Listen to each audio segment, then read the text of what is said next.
Hello friends, welcome back to my channel. আমি অর্পিতা আর আমার channel my lifestyle অর্পিতায় তোমাদের সকলকে ওয়েলকাম জানাই। আশা করি তোমরা সবাই সুস্থ আছো, ভালো আছো, আর আমিও খুব ভালো আছি। তো আজকে আবার একটা নতুন ব্লগ নিয়ে চলে এসেছি তোমাদের সামনে। তো যারা আমার রেগুলার ভিডিও দেখো তারা তো জানবেই যে আমি দীঘায় আছি, ঘুরতে এসেছি। এবং যারা আমার নতুন ভিউয়ার্স বা নতুন বন্ধু আছো, হয়তো এই ভিডিওটাই প্রথম দেখছো, তাদের উদ্দেশ্যে বলছি যে আমি ঘুরতে এসেছি দীঘা। আর দীঘা থেকেই এখনকার ব্লগগুলো আমি তোমাদের সাথে আপলোড করছি। তো আজকে দীঘাতে আমার ফার্স্ট ডে। তো আগের দুটো ভিডিওতে কিন্তু আমি তোমাদের সঙ্গে শেয়ার করে দিয়েছি আমার রুম ট্যুর, মানে যে হোটেলের যে রুমে আমি আছি তার রুম ট্যুর, এবং যে বাসে করে এসি স্লিপার বাসে করে আমি দীঘা এসেছি তার ট্যুর। তো বাসটাও কেমন ছিল সেটাও দেখিয়ে দিয়েছি, এবং যে রুমে আমি আছি সেটাও দেখিয়ে দিয়েছি। তো এখন রুম থেকে খাওয়া দাওয়া করে, মানে যে হোটেলে আমরা আছি সেই হোটেলেই টিফিন করে বেরিয়ে পড়েছি। মনে কিন্তু অনেক পরিকল্পনা নিয়ে বেরিয়েছি। আজকে চুটিয়ে স্নান করব এবং ঘুরবো। তো এই দেখো আমরা সমুদ্রে চলে এসেছি, কিন্তু সমুদ্রে তখন উথাল পাথালভাবে জোয়ার চলছিল, তাই কেউই সমুদ্রে নামতে পারছিল না। সবাই গামছা কাঁধে নিয়ে সমুদ্রের ধারে অপেক্ষা করছিল কখন জোয়ারটা কমবে এবং ভাটা পড়বে সমুদ্রে, আর সবাই মনের উল্লাসে স্নান করবে। আর আমরাও তারই অপেক্ষা করছিলাম। আর এইদিকে লক্ষ্য করেছো বন্ধুরা যে মেঘটা যেন একদম সমুদ্রের ওপারে গিয়ে মিশে গেছে। মনে হচ্ছে যেন আকাশ থেকেই সমুদ্রের জোয়ারটা, মানে ঢেউটা উঠে আসছে। তো আমরা তো খুবই আনন্দ করেছি। তো তোমরা ভিডিওটা কন্টিনিউ দেখতে থাকো, আশা করি তোমাদের এই ভিডিওটা খুব ভালো লাগবে, এবং আমরাও কতটা ঠিক আনন্দ করেছি সেটাও তোমরা দেখে নিতে পারবে। তাছাড়াও ভিডিওর লাস্টে কিন্তু দেখতে পাবে যে আমরা ঘোড়ায় চেপেছি। তো বন্ধুরা, ভিডিওটা স্কিপ না করে পুরো ভিডিওটা কন্টিনিউ দেখতে থাকো।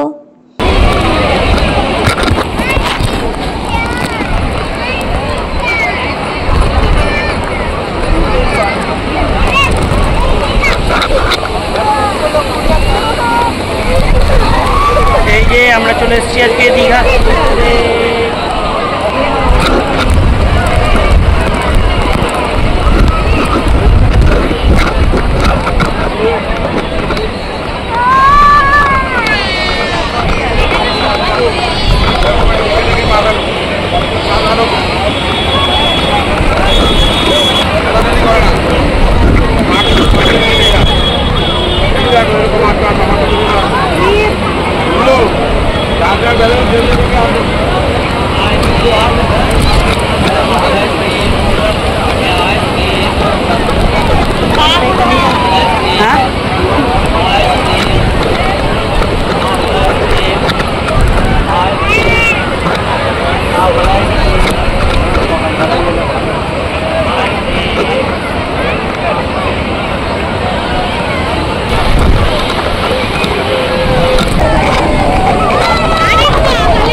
বন্ধুরা, তোমরা তো দেখলেই যে সমুদ্রে কিভাবে উথাল পাথাল ভাবে তখন জোয়ার চলছিল।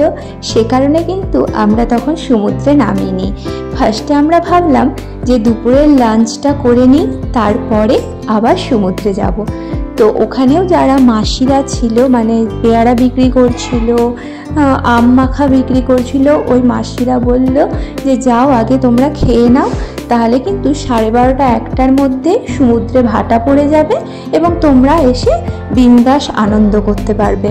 তো সে কারণে আমরা ফার্স্টে রুমে এলাম, এবং আবার ছাতাটা নিতে ভুলে গেছিলাম, তাই রুমে এসে ছাতা নিয়ে আমরা চলে গেলাম লাঞ্চ করতে।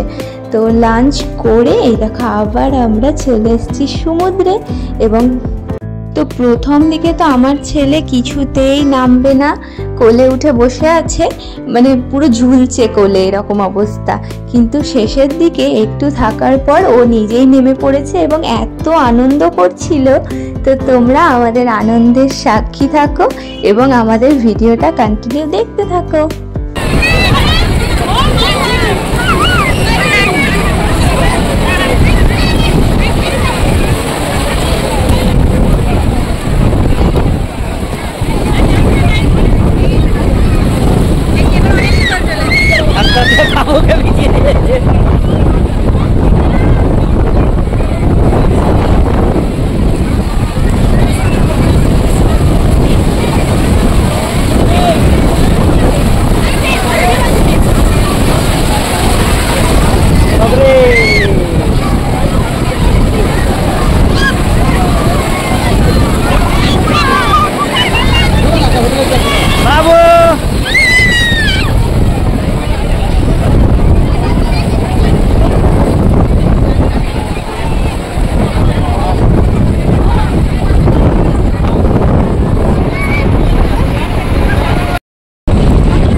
আগের ভিডিও ক্লিপটুকুটাই তো তোমরা দেখতেই পেলে যে আমরা ঘোড়ায় চেপে পড়েছি এবং তোমাদের সাথে শেয়ার করব বলে এখানে আমরা ফ্রন্ট ক্যামেরাটাই মানে ভিডিও বানাচ্ছিলাম। তো এই দেখো আমার ছেলে তো সামনে বসেছে, কিন্তু আমার ভয় লাগছে আর ওর একটুও ভয় লাগে না। দিব্যি বসে আছে, আবার মুখে আবার টকবক টকবক গান করছে। আমার কিন্তু ঘোড়ায় চেপে খুব ভয় করছিল, মানে ঘোড়াটা একটু লাফিয়ে লাফিয়ে চলছে, তারপরে আবার আমরা 3 জন চেপেছি। হ্যাঁ, ওরও হয়তো ভার লাগছিল, সে কারণে ও একটু বেশিই লাফাচ্ছিল। তো এই মনে হচ্ছে পড়ে যাব। তো তোমরা কারা কারা ঘোড়ায় চেপেছো এবং তোমাদের কেমন অনুভূতি হয়েছে সেটা অবশ্যই কমেন্ট বক্সে জানিও। আর আমরা যে কতটা আনন্দ করেছি দীঘা গিয়ে সেটা তো তোমরা আমার এই ভিডিও ক্লিপেই বুঝতে পারছো। খুব খুব খুব আনন্দ করলাম এবং কিভাবে যে দিনগুলো পেরিয়ে গেল সেটা বুঝতেই পারলাম না। তো চলো বন্ধুরা, ভিডিওটা তোমরা দেখতে থাকো।